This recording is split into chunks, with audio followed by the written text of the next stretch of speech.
Hello everyone. तो इस lecture में हम फैक्ट्री एक्ट 1948 करने वाले हैं। ठीक है। और इसके जो नोट्स है वो टेलीग्राम में प्रोवाइड करा दूंगा मैं।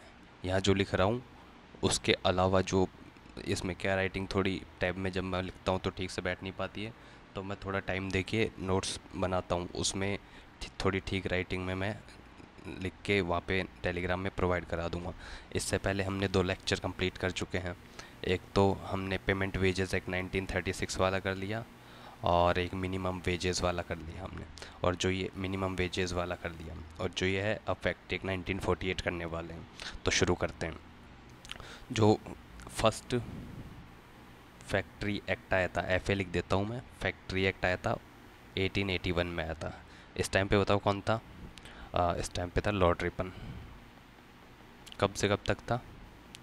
80 से 84 था। ये एक जस्ट इन्फॉर्मेशन है, ये लेबर लॉज से अटके थोड़ा, जो एक्ट से अटके। अब देखिए फैक्ट्री, जब हम फैक्ट्री एक्ट पढ़ रहे हैं तो हमको पता होना चाहिए कि फैक्ट्री हम किसको कंसिडर करेंगे।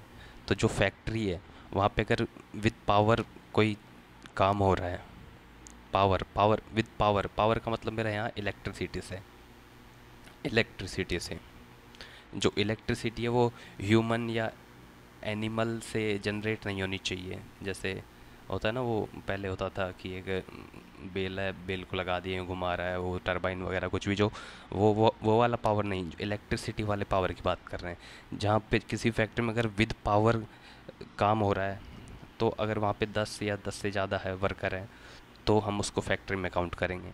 और एक विदाउट पावर हो रहा है, विदाउट पावर हो रहा है, तो वहाँ पे अगर 20 वर्कर है तो उसको हम फैक्ट्री में कंसिडर करेंगे। मैं आपको रिकमेंड करूँगा कि जैसे मैं लिखता हूँ तो थोड़ा स्पीड, इसमें लिखते टाइम थोड़ा स्पीड कम रहता है लेक्चर रिकॉर्ड करते टाइम। तो मैं रिकमेंड करूँगा कि आप 2x या 1.5x पे इसको चला के देखें, ताकि जो मेरा लिखने का जो टाइम है वो थोड़ा फास्ट हो जाएगा, और बोल तो मैं उसी के हिसाब से रहा हूँ जिस हिसाब से लिख रहा हूँ। तो ये आप कर सकते हैं अगर करना चाहें तो। और कोशिश करना आप खुद नोट्स बनाएं, क्योंकि मैं राइटिंग अगर आपको समझ भी नहीं आ रही है, वैसे इतनी बुरी भी नहीं लिख रहा हूँ कि आपको समझ नहीं आ रही है, लेकिन साथ में बोल भी रहा हूँ, तो उसके हिसाब से आप नोट्स बना लें। तो देखें, फैक्ट्री में विद पावर है तो 10 या 10 से ज़्यादा वर्कर है तो उसको फैक्ट्री में काउंट करेंगे। विदाउट पावर है तो 20 है, 20 से ज़्यादा वर्कर है। अब फैक्ट्री में के अलावा जो मैन्युफैक्चरिंग होता है, मैन्युफैक्चरिंग, उस चीज़ को भी हम इसमें काउंट करेंगे। कहीं अल्टरेशन हो रहा है, अल्ट्रेशन हो रहा है, जैसे किसी चीज़ में परिवर्तन कर रहे हैं, कोई चीज़ बना रहे हैं, कोई चीज़ बनी हुई थी उसको हम अल्टर करके बना रहे हैं, उसको भी इसमें फैक्ट्री में हम काउंट करेंगे। कहीं रिपेयर हो रहा है, और जैसे तेल, तेल निकालने वाले, जैसे मील हो गई, जहाँ जैसे सोयाबीन का तेल निकल रहा है, सरसों का तेल, ये सब। एक सैनिटेशन वाला, सैनिटेशन का जो काम होता है वो भी हम फैक्ट्री एक्ट में उसको कवर करेंगे। ट्रांसपोर्ट भी इसको हम करेंगे। जैसे अब मैन्युफैक्चरिंग में हम बात करें, जैसे कि मूवी बनाना है, ये भी एक उसमें काउंट होगा मैन्युफैक्चरिंग में। जैसे कि बीड़ी, तंबाकू, बीड़ी बनाना, नमक बनाना, और रेस्टोरेंट, रेस्टोरेंट, रेस्टोरेंट होगा। अब क्या क्या नहीं होंगे वो देखते हैं, एक्सेप्ट क्या क्या काउंट नहीं होंगे।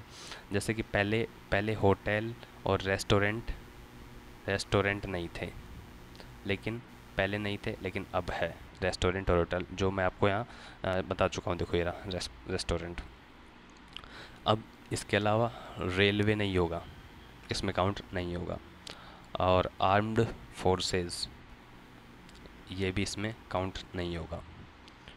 और एक माइंस एक्ट, माइंस एक्ट 1952, ये भी इसमें काउंट नहीं होगा। जो माइन वगैरह के लिए, इसके लिए माइन के लिए ये एक्ट बना हुआ है, इसलिए माइन को भी हम इसमें इंक्लूड नहीं करेंगे। अब देखो वर्कर, वर्कर इसमें, वर्कर की डेफिनेशन क्या दी गई है इस एक्ट में?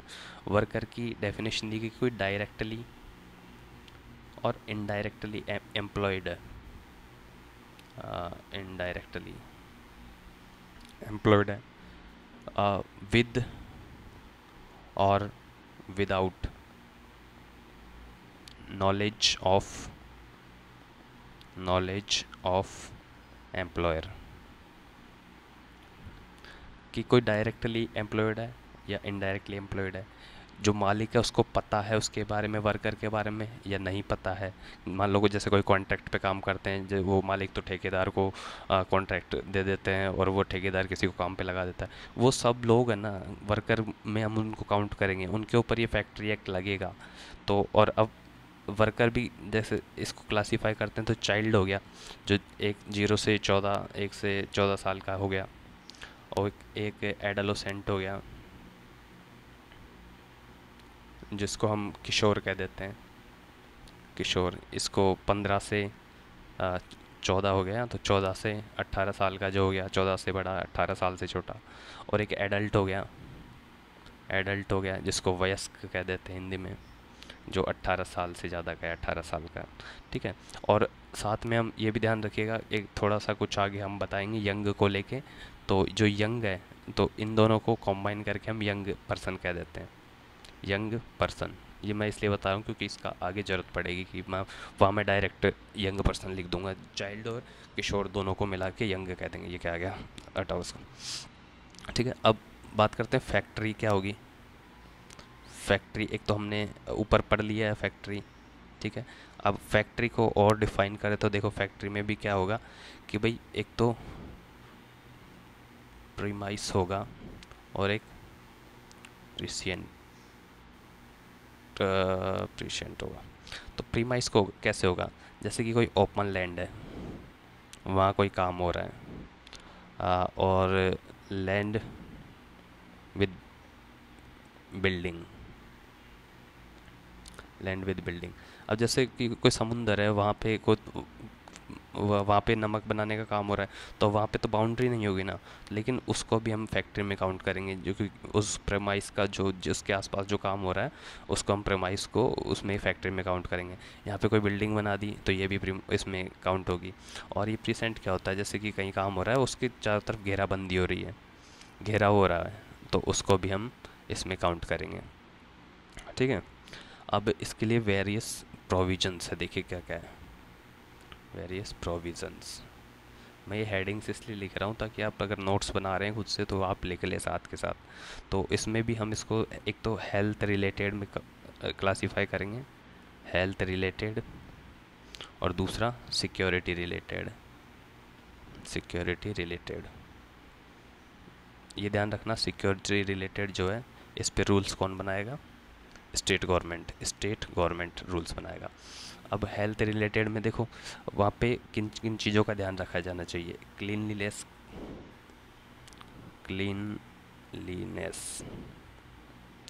और वेस्ट डिस्पोजल का ध्यान रखा जाएगा, मतलब कूड़ा कचरा जो भी है उसके लिए व्यवस्था की जाएगी। वेंटिलेशन होना चाहिए, वेंटिलेशन और एंड टेम्परेचर। ठीक है। मैं बोल रहा हूँ साथ में, तो इसमें आई जो मेरा टैब है उसमें लिखता हूँ तो थोड़ा राइटिंग बैठ नहीं पाता, स्लिप होता है बार बार। ठीक है। लेकिन बोल भी रहा हूँ मैं साथ में, वेंटिलेशन एंड टेम्परेचर लिखा हुआ है। और एक डस्ट एंड फ्यूम्स, कोहरा वगैरह जो उड़ते हैं मिट्टी के, वो उनका भी ध्यान रखा जाना चाहिए। आर्टिफिशियल ह्यूमिडिफिकेशन, इसका भी ध्यान रखा जाना चाहिए। ओवर क्राउडिंग हो रही है कहीं, उसका भी ध्यान, क्राउडिंग, जल्दी जल्दी में स्पेलिंग आगे पीछे हो जाती है, ओवर क्राउडिंग। लाइटनिंग का भी ध्यान रखना चाहिए, लाइटनिंग। और हाँ देखो, एक ये दो तीन चीज़ें जो ढंग से ध्यान रखना है। ड्रिंकिंग वाटर का व्यवस्था होनी चाहिए, ड्रिंकिंग वाटर जहाँ पे 250 से ज़्यादा वर्कर्स है वहाँ पे ड्रिंकिंग वाटर की फैसिलिटी। ये चीज़ें क्या, ये चीज़ें तो मैंडेटरी है कि 250 से ज़्यादा वर्कर है तो ड्रिंकिंग वाटर की फैसिलिटी होनी चाहिए। और लेट्रिन एंड यूरिनल्स, शौचालय वगैरह की व्यवस्था होनी चाहिए अगर 250 वर्कर्स से ज़्यादा है तो, ये मैंडेटरी है सब। और जैसे कि थूकदान, कहीं इधर उधर ना थूके, इसके लिए व्यवस्था होनी चाहिए। ठीक है। ये सब हो गया हेल्थ रिलेटेड। अब सिक्योरिटी रिलेटेड कुछ बातें है जो हम देखते हैं। अब देखिए, कोई फैक्ट्री है वहाँ पे कोई मशीनरी है, तो उसकी फेंसिंग होनी चाहिए, फेंसिंग होनी चाहिए मतलब घेराबंदी, उसकी घेराबंदी होनी चाहिए। और जो अगर कोई मशीन है तो उसके लिए एक स्पेशलाइज्ड एडल्ट होना चाहिए, एडल्ट, एडल्ट ध्यान रखो मैं एडल्ट कह रहा हूँ, स्पेशलाइज्ड एडल्ट होना चाहिए। और अगर कोई मशीनरी है डेंजरस मशीनरी है तो इसको कोई भी यंग पर्सन ऑपरेट नहीं करेगा। यंग पर्सन क्या है वो ऊपर मैंने बताया था, इसलिए मैं उस पर जोर डाल रहा था। और मान लो कोई एक मशीन है जो अपने आप सेल्फ एक्टिंग मशीन है, जो अपने आप चलती है, ऑटोमेटिक मशीन है, तो उसके वहाँ पे 45 सेंटीमीटर डिस्टेंस होनी चाहिए जो घेराबंदी की हुई है। जैसे यहाँ मशीन लगी हुई है तो ये 45 सेंटीमीटर मिनिमम होना चाहिए वहाँ पे, कि भाई कोई सट के ना लगी हो मशीन वहाँ पे। और जहाँ पे जैसे धुनाई वगैरह हो रही है वहाँ पे चाइल्ड और वीमन काम नहीं करेंगे, उसमें चाइल्ड और वीमन काम नहीं करेंगे। अब जैसे एक कोई मशीनरी है जो होइस्ट और लिफ्टिंग वाली मशीनरी है, होस्ट और लिफ्टिंग वाली मशीनरी, तो इनका क्या है, इंस्पेक्शन होना चाहिए इन एवरी 6 मंथ्स, ठीक है। और जो लिफ्टिंग मशीन है तो लिफ्टिंग मशीन है उसमें जो चेन्स होती है, रोप्स होती है, और जिसमें वो पुली भी रहती है, अरे यार पुली होती है, इनका भी इंस्पेक्शन होना चाहिए हर 12 मंथ में, इनकी चेकिंग होनी चाहिए। एक सेकेंड। और जैसे कोई एक्सेसिव वेट वाला प्रोविज़न है, एक्सेसिव वेट कि मज़दूर है वो कोई कितना वेट लेके जा रहा है, इस चीज़ के जो प्रोविज़न्स है, जो रूल है, वो स्टेट गवर्नमेंट बना सकती है, ठीक है। और जैसे अब स्टेट गवर्नमेंट बनाई तो अब एक चीज़ और ये लिख लो कि यहाँ पे अगर कहीं पे 1000 से ज़्यादा वर्कर काम कर रहे हैं तो वहाँ पे एक सेफ्टी ऑफिसर होना चाहिए, सेफ्टी ऑफिसर होना चाहिए। और जो सेफ्टी ऑफिसर है ये कौन अपॉइंट करेगा, ये ऑक्यूपायर अपॉइंट करेगा, ऑक्यूपायर कौन होता है वो हम आगे डिस्कस करेंगे थोड़ा डिटेल में कि ऑक्यूपायर। अभी के लिए ध्यान रखो कि अगर कहीं 1000 से ज़्यादा वर्कर है तो वहाँ पे एक सेफ्टी ऑफिसर होना मैंडेटरी होता है। अब थोड़ा वेलफेयर रिलेटेड प्रोविजंस देखते हैं। वेलफेयर रिलेटेड प्रोविजंस, तो इसके ऊपर भी स्टेट गवर्नमेंट रूल बना सकती है, ठीक है। तो वेलफेयर में जैसे कि कोई नहाने की व्यवस्था होनी चाहिए, जो बेसिक चीज़ें ये तो होनी चाहिए, कपड़े धोने की होनी चाहिए, सुखाने की होनी चाहिए, वहाँ पे बैठने की होनी चाहिए। इसके अलावा जो इम्पोर्टेंट चीज़ें वो देखो, कहीं पे 150 से ज़्यादा वर्कर है तो वहाँ पे फर्स्ट एड की व्यवस्था होनी चाहिए। फर्स्ट एड प्राथमिक उपचार जो भी होता है, जो किट सी होती है फर्स्ट एड, उसकी व्यवस्था होनी चाहिए। कहीं पे 500 से ज़्यादा वर्कर हैं, 500 से ज़्यादा वर्कर्स कहीं काम कर रहे हैं, एक आ गया, तो एम्बुलेंस रूम होना चाहिए वहाँ पे, एम्बुलेंस रूम होना चाहिए। जैसे कि एम्बुलेंस रूम का मतलब यहाँ पे स्ट्रेचर वगैरह और व्हील चेयर, ये सब इन चीज़ों की व्यवस्था होनी चाहिए अगर 500 से ज़्यादा वर्कर वहाँ पे काम कर रहे हैं तो। और कहीं पे 250 से ज़्यादा वर्कर्स काम कर रहे हैं तो कैंटीन होनी चाहिए, आई गेस ये वाला सवाल पहले पूछा गया है, मुझे एग्जैक्ट याद नहीं है, मैंने शायद देखा था इस सवाल को पिछले पेपर में कहीं ना कहीं पूछा गया था किसी ना किसी एग्ज़ाम में, या शायद AOE या APF में। तो ये जो चीज़ें हैं, ये जो 150-250, ये चीज़ें याद रखनी है, ठीक है। जो इंपॉर्टेंट चीज़ें वो बता रहा हूँ। एक्ट्स में बहुत सारी चीज़ें लिखी थी जो इरेलीवेंट होती है, लेकिन रिलेवेंट चीज़ें हम देख रहे हैं तो उनको याद करना ही है, इसलिए मैं बहुत शॉर्ट्स नोट्स बना रहा हूँ आपके, बहुत सारे, लेकिन सारी इंपॉर्टेंट चीज़ मैं इसमें डाल रहा हूँ। और बहुत छोटे वीडियो बना रहा हूँ ताकि आप रिवाइज़ कर सकें, और नोट्स दे रहा हूँ ताकि आप बार बार कर सकें। अब बस विश्वास रखो यार, मैंने भी निकाली है जॉब, ठीक है, तो फिलहाल फालतू बात नहीं करते, चलो आगे देख। तो कहाँ तक आ गए? 250 वर्कर्स है, 250 या 250 से ज़्यादा, तो वहाँ पे कैंटीन होनी चाहिए। अगर कहीं पे 150 वर्कर्स हैं, नंबर्स याद रखने हैं आपको, तो वहाँ पे शेल्टर रूम की व्यवस्था होनी चाहिए, शेल्टर रूम होनी चाहिए, रेस्ट रूम होना चाहिए, लंच रूम होना चाहिए, इन सब के प्रोविज़न होने चाहिए। और कहीं पे 30 वुमेन काम कर रही है, तो वहाँ पे क्रीच होना चाहिए। क्रीच क्या होता है? शिशुगृह,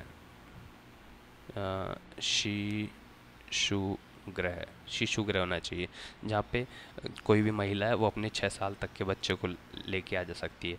अभी क्रीच के बारे में हम थोड़ा डिटेल में पढ़ेंगे जब हम मैटरनिटी बेनिफिट वाला एक्ट पढ़ेंगे, मैटरनिटी बेनिफिट एक्ट पढ़ेंगे, उसमें इसके बारे में काफ़ी डिटेल से पढ़ेंगे, क्रीच भी कैसे होनी चाहिए, उसमें क्या क्या व्यवस्था होनी चाहिए। जब हम वो वाला एक्ट पढ़ेंगे, शायद अगला लेक्चर उसी का रहेगा, तो उसमें क्रीच, जहाँ पे 30 वुमेन काम कर रही है वहाँ पे क्रीच होना चाहिए।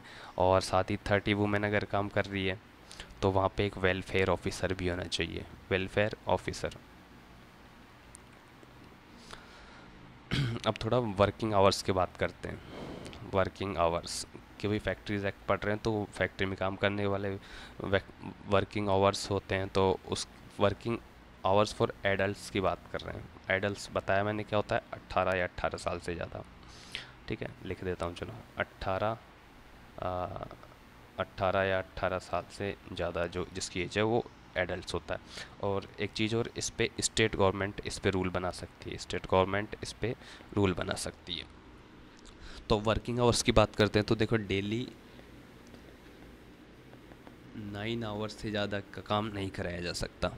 ठीक है, वीकली जो फिक्स आवर्स है उनकी बात कर रहे हैं कि वर्किंग आवर्स कितने होने चाहिए।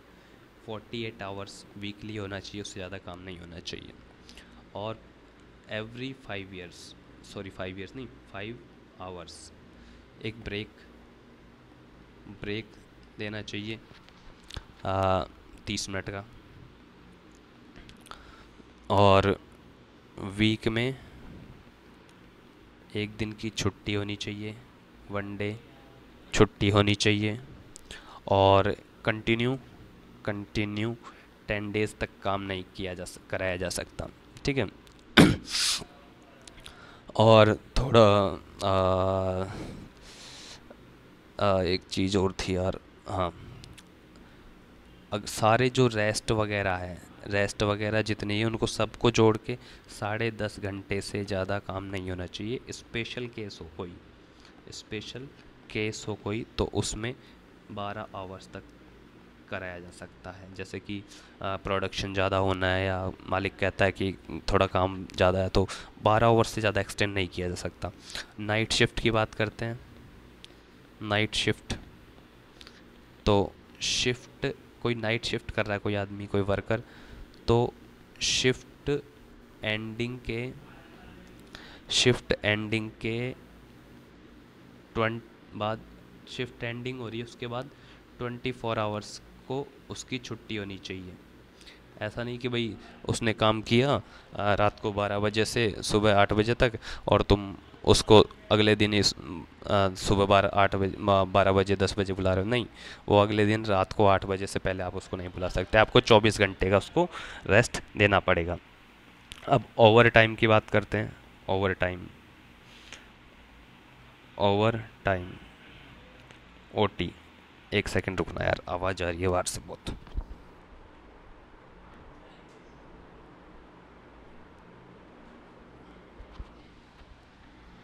ओवर टाइम की बात करते हैं, यहाँ थे हम ओवर टाइम पे। तो 9 घंटे से ज़्यादा कोई काम कर रहा है या वीक में 48 आवर्स से कोई ज़्यादा काम कर रहा है, तो उस केस में उसको ओवर टाइम मिलेगा, उसको ओवर टाइम में काउंट किया जाएगा। और ओवर टाइम का प्रोविज़न है कि जो वेजेस है उसका दुगना वेजेस मिलेगा। मान लो किसी को 1000 रुपये मिल रहा है, उसने ओवर टाइम किया तो अब उसको 2000 रुपये मिलेगा, ट्वाइस ऑफ वेजेस। और वुमेन के बारे में बात करें, वुमेन का जो हम ओवर टाइम ही डिस्कस कर रहे हैं, सॉरी, वुमेन के हम जो वर्किंग आवर्स है वो डिस्कस कर रहे हैं। तो वुमेन अगर कोई काम करती है तो मॉर्निंग 6 से शाम 7 बजे तक ये उसका वर्किंग टाइम रहना चाहिए। और केस स्पेशल केस में मॉर्निंग 5 से रात के 10 बजे तक ये होना चाहिए, इससे ज़्यादा नहीं। एक सेकंड। अब ये हमने एडल्ट्स के वर्किंग आवर्स बात किए थे। अब एम्प्लॉयमेंट फॉर यंग पर्सन। अब यंग पर्सन क्या होता है वो मैंने आपको ऊपर बता दिया है, तो अननेसेसरी ज़्यादा लंबी वीडियो ना खींचूँ, आप देख चुके हैं ऊपर। तो इनके लिए रूल्स है, ये स्टेट गवर्नमेंट बना सकती है। तो मान लो कोई 14 साल का बच्चा है, 14 साल या 14 साल से कम, उसके लिए प्रोविज़न है नो एम्प्लॉयमेंट, उससे काम नहीं करवाया जा सकता। एज कौन डिसाइड करेगा? इसके लिए एक सर्टिफाइड सर्जन होना चाहिए, वो एज डिसाइड करेगा। नहीं तो कुछ लोग होते हैं जो असल में उनकी उम्र 13 साल लगती है लेकिन वो बड़े बड़े लगते हैं, जैसे कोई 17 साल का 18 साल का लग रहा है। तो ये चीज़ कौन डिसाइड करेगा? कि सर्टिफाइड सर्जन होगा, वो इसको डिसाइड करेगा। और जो 15 से 18 साल की एज के हैं उनसे मैक्सिमम 4.5 घंटे काम करवाया जा सकता है, ठीक है। 4.5 घंटे 15 से 18 साल के लिए। अब कोई अगर इनको मानता नहीं है तो ऑफेंसेस एंड पेनल्टीज़, अगर कोई नियम नहीं मानता है तो उस पर 10,000 रुपये तक की पेनल्टी या 2 साल की जेल, 2 years इम्प्रीजनमेंट, या फिर दोनों लगाए जा सकते हैं। अब थोड़ी एक्स्ट्रा इन्फॉर्मेशन, कुछ अदर पॉइंट्स है वो देख लेते हैं। जैसे कि कोई फैटल एक्सीडेंट हो जाता है फैक्ट्री में, कोई फैटल एक्सीडेंट हो जाता मतलब किसी की मृत्यु हो जाती है, तो इसके लिए इन्वेस्टिगेशन होनी चाहिए, वो भी विदिन 1 मंथ, ठीक है। अब ऊपर हमने डिस्कस किया था जब सेफ्टी ऑफिसर 1000 या 1000 से ज़्यादा वर्कर्स है तो उनके लिए एक सेफ्टी ऑफिसर होना चाहिए। तो उसमें हमने देखा था कि सेफ्टी ऑफिसर अपॉइंट कौन करेगा? ऑक्यूपायर। तो ये ऑक्यूपायर कौन होता है वो देखते हैं। मैंने वही कहा था कि आगे डिस्कस करेंगे, तो अब डिस्कस कर रहे हैं। ऑक्यूपायर कौन होता है? जिसका अल्टीमेट कंट्रोल होता है फैक्ट्री पे, अल्टीमेट कंट्रोल जिसका फैक्ट्री पर होता है वो होता है ऑक्यूपायर। इसकी ड्यूटी होती है इन सबको चेक करना, सेफ्टी को, हेल्थ को, और जैसे ट्रेनिंग फॉर वर्कर्स एट्सेट्रा। इसकी ड्यूटी होती है किसकी? ऑक्यूपायर की। अब जैसे ऑक्यूपायर है वो उसको कुछ अप्रूवल लेना है, इसके लिए एक्ट के लिए अप्रूवल लेना है या लाइसेंस लेना है, तो इसकी रेस्पॉन्सिबिलिटी होती है, इसी ऑक्यूपायर की रेस्पॉन्सिबिलिटी होती है, ये ध्यान रखना। रेस्पॉन्सिबिलिटी होती है अप्रूवल और लाइसेंस लेने की इस एक्ट के लिए, ठीक है। तो अब यहाँ नीचे देखो थोड़ा, तो मान लो वो एप्लीकेशन देता है लाइसेंस के लिए, अप्रूवल के लिए एप्लीकेशन दिया उसने। अब इसमें 2 केस बनेंगे कि एक तो विदिन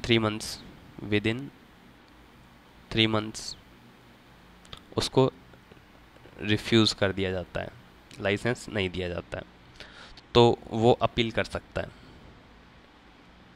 कि भाई ये ऐसे ये हुआ है और मैंने किया था, सब सारे मेजरमेंट्स है और ये सब कुछ सही है, लेकिन मेरा जो एप्लीकेशन है वो रिजेक्ट कर दिया। अब वो अपील कहाँ कर सकता है? जो भी अथॉरिटी होगी, सेंट्रल गवर्नमेंट की होगी या स्टेट गवर्नमेंट की होगी, जो हमने ऊपर पढ़ा है कि सेंट्रल गवर्नमेंट में कौन से आते हैं, स्टेट गवर्नमेंट में कौन से आते हैं, तो वहाँ पे वो जाके अपील कर सकता है। यहाँ तो रिफ्यूज़ कर दिया। और एक होता है कि कोई एक्शन ही नहीं लिया 3 मंथ्स तक, मंथ्स नो एक्शन, कोई एक्शन ही नहीं लिया। तो इस केस में क्या होगा? अगर जैसे उसने एप्लीकेशन दिया 3 महीने तक कोई एक्शन नहीं लेगा, तो ये मान लिया जाएगा कि वो ऑटोमेटिक उसको परमिशन मिल चुकी है। ठीक है, ऑटोमेटिक उसको परमिशन मिल चुकी है।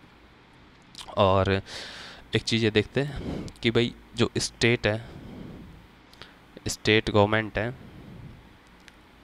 वो एक चीफ इंस्पेक्टर अपॉइंट करता है। चीफ इंस्पेक्टर अपॉइंट करता है। चीफ इंस्पेक्टर अपॉइंट किया, तो इस एक्ट के जो सेक्शन 9 है, इसमें इसकी पावर्स को डिफाइन किया गया है। इसके पावर्स के बारे में सेक्शन 9 में, एक्ट के सेक्शन 9 में बताया गया है। कौन अपॉइंट करता है? State government chief inspector. जी, एक सेकंड, लाइट गई यार। इसके अलावा जो डीएम होता है, डिस्ट्रिक्ट मजिस्ट्रेट, वो भी डिस्ट्रिक्ट का इंस्पेक्टर होता है। उसके डिस्ट्रिक्ट में जितने भी फैक्ट्रीज़ है, उन सब में वो जाके इंस्पेक्शन कर सकता है। तो देख लो कितनी पावर होती है भाई। और स्टेट गवर्नमेंट का ही काम होता है, जो हमने ऊपर जो सर्टिफाइड सर्जन पढ़ा था, वो अपॉइंट करने का काम भी स्टेट गवर्नमेंट का ही होता है। और ये आता है सेक्शन 10 में। ये 9 में इसकी पावर से चीफ इंस्पेक्टर की, 10 में ये सर्जन है। और स्टेट गवर्नमेंट ही एक कमिटी अपॉइंट करती है, साइट अप्रेजल कमिटी। तो इसका जो चेयरमैन होता है, साइट अप्रेजल कमेटी का जो चेयरमैन होता है, वो कौन होता है? जो चीफ इंस्पेक्टर, हमने ऊपर देखा चीफ इंस्पेक्टर होता है, वही इसका चेयरमैन होता है। ये कमेटी है, वो क्या काम करती है? ये एग्जामाइन करती है कि किसी एरिया में फैक्ट्री लगानी चाहिए नहीं लगानी चाहिए, उसकी सारी आसपास की जो भी कंडीशंस वगैरह है कि फैक्ट्री लगाई जा सकती है नहीं लगाई जा सकती। तो आई गेस इससे ज़्यादा कुछ नहीं है इस एक्ट में। तो ये एक्ट हो गया है। हमने 1, 2 और ये तीसरा एक्ट था। हाँ, 3 एक्ट कंप्लीट कर लिए। तो इसमें इतना ही। इसके जो नोट्स है, जो लिखे हुए हैंड रिटन नोट्स है, वो मैं टेलीग्राम में डाल दूँगा, जिसका लिंक आपको डिस्क्रिप्शन में मिल जाएगा और कमेंट में पिन कर दीजिएगा। और थोड़ा कमेंट करके बता दिया करो कि यार कैसा लग रहा है। थोड़ा किसी को, कोई दोस्त वोस्त भी तुम्हारा पढ़ाई कर रहा है तो उसके साथ शेयर भी कर दो। पहले मैंने सब्सक्राइब के लिए बोला नहीं कभी, ठीक है, अभी भी नहीं बोल रहा। तुम्हारी इच्छा हो तो करो, नहीं तो तुम देख लेना तुम, ठीक है। तो लाइक तो कर ही सकते हो, एक बटन ही तो दबाना है। ठीक है जी, बाय, थैंक यू।